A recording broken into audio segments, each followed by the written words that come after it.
Welcome to study with Sanjay channel पे। आज हम बात करने वाले हैं 11 अप्रैल के करंट रिलेटेड जो भी इम्पोर्टेंट क्वेश्चन बन सकते हैं इसके बारे में जानेंगे। तो शुरू करते हैं। पहला क्वेश्चन, हर साल राष्ट्रीय सुरक्षित मातृत्व दिवस मतलब नेशनल सेफ मदरहुड डे किस दिन मनाया जाता है? तो हर साल 11 अप्रैल को राष्ट्रीय सुरक्षित मातृत्व दिवस मनाया जाता है क्योंकि इसका उद्देश्य है मुख्य गर्भावस्था और प्रसव के दौरान होने वाली जटिलताओं से होने वाली मातृ मृत्यु दर को कम करने के लिए हर साल 11 अप्रैल को और राष्ट्रीय सुरक्षित मातृत्व दिवस मनाया जाता है।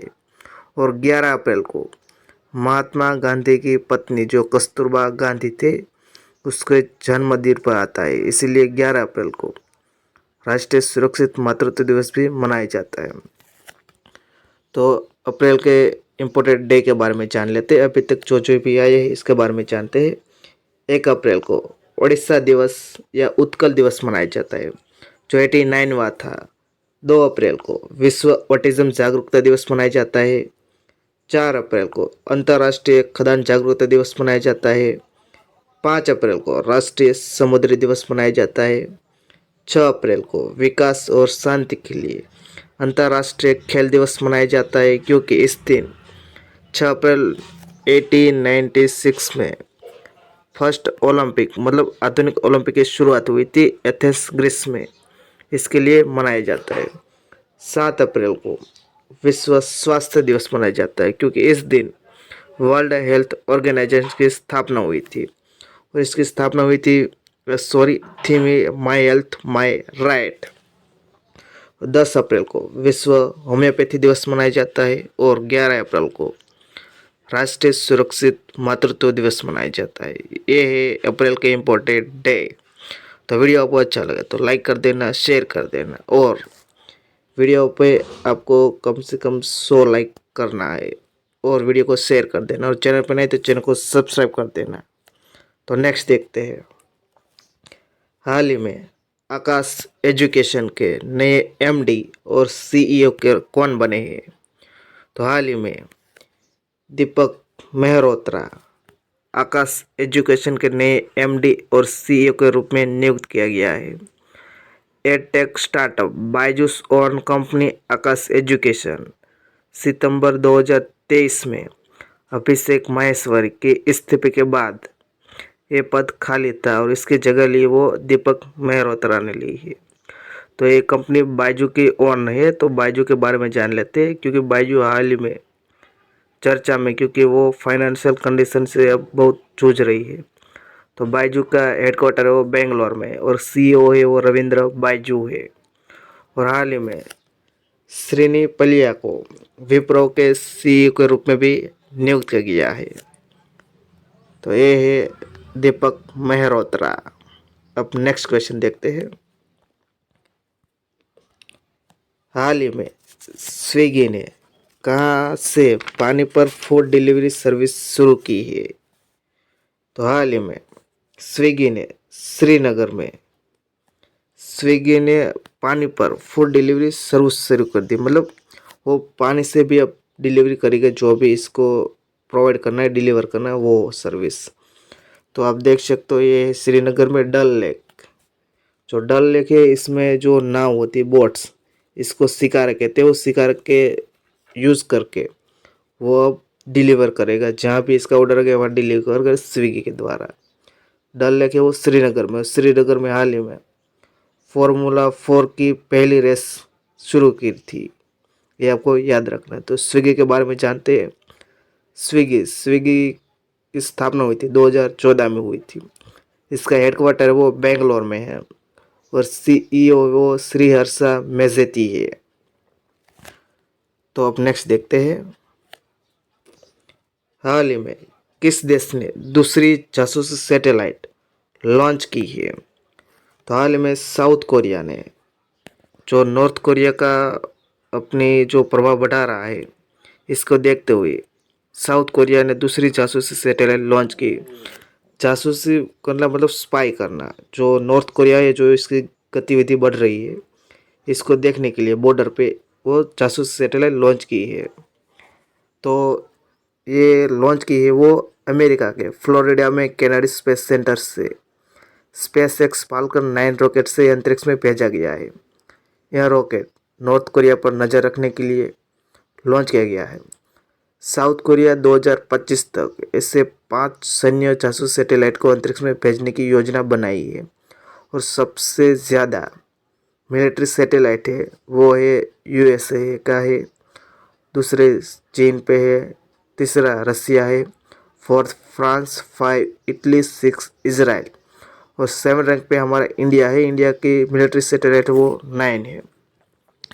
ये सैटेलाइट का क्या यूज़ होता है, तो हाल ही में आपने देखा होगा चाइना ने जियो स्पेशल डेटा वो रसिया को प्रोवाइड किया है। मतलब जो देश है इसके बॉर्डर पे जो भी गतिविधियाँ बढ़ रही है इसके मिलिट्री सैटेलाइट द्वारा, वो सभी इसको हाई क्वालिटी का इमेज प्रोवाइड करता है, वो दे रहा है क्योंकि इसकी गतिविधि दिखा रहा है, इसके लिए दिया गया। तो साउथ कोरिया है चर्चा में, तो साउथ कोरिया के बारे में जान लेते हैं।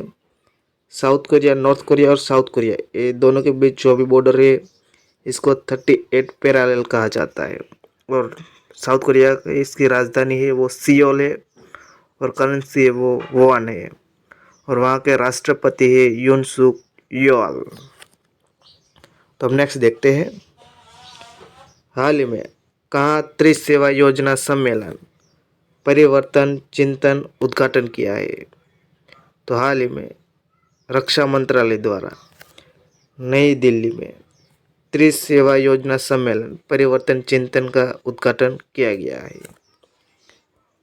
अब नेक्स्ट देखते हैं, हाल ही में भारत ने विदेशी सितवे या सिटवे बंदरगाह को संचालित करने का अधिकार हासिल किया है। यह किस देश में है, तो हाल ही में सितवे पोर्ट का संचालित करने का अधिकार भारत को दिया है, वो म्यांमार स्थित है।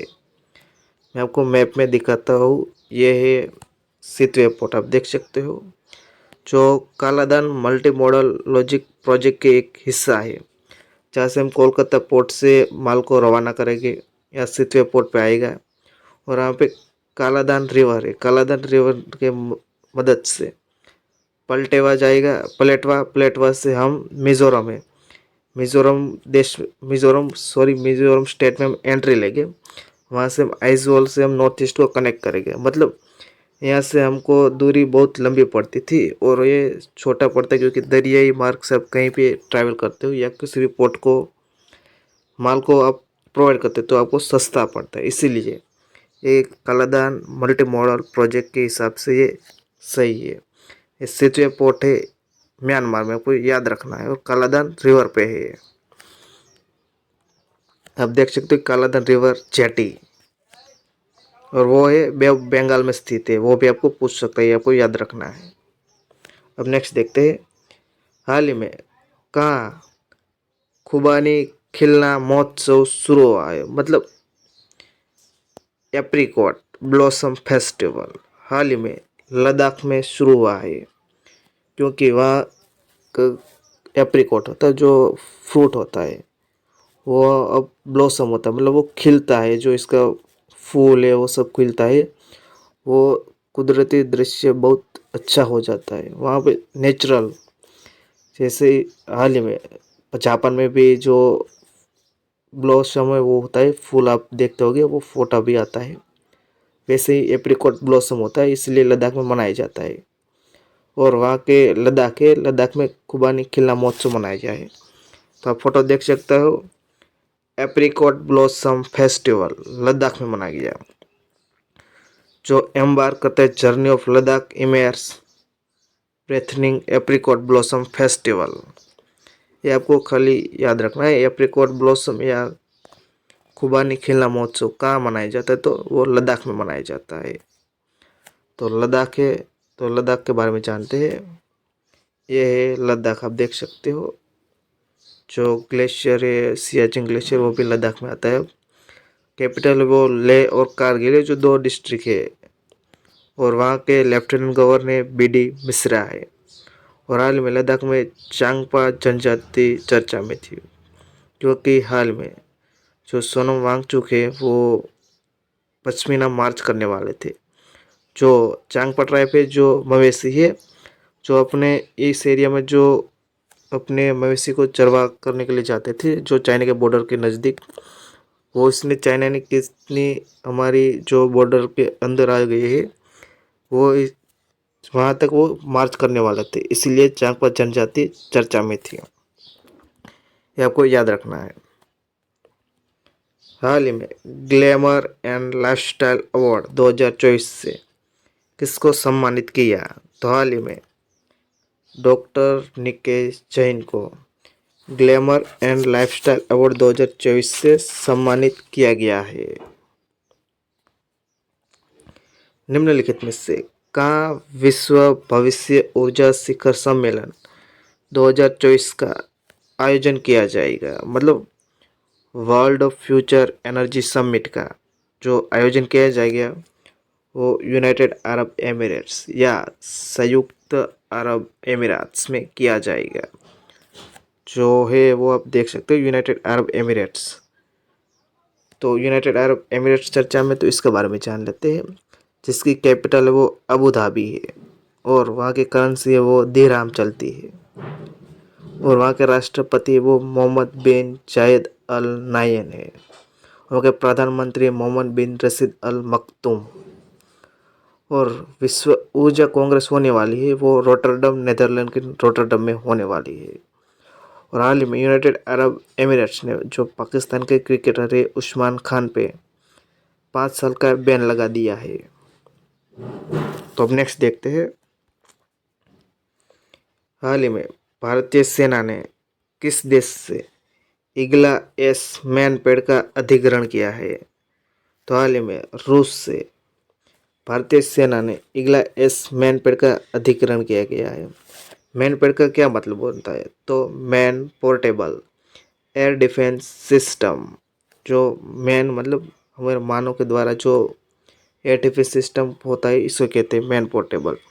मैं आपको फोटो दिखाता हूँ, वो है मैन पोर्टल। आप देख सकते हो, ये है ये device man portable air defence system, जिसका नाम है ईगला एस।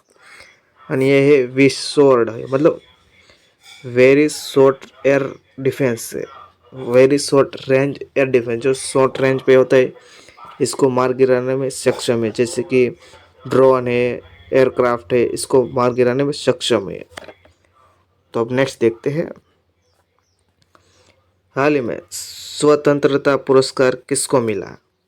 तो हाल ही में एलेक्सी नावल्नी और इसकी पत्नी यूलिया नावल्नाया को, ये दोनों को स्वतंत्रता पुरस्कार दिया गया है।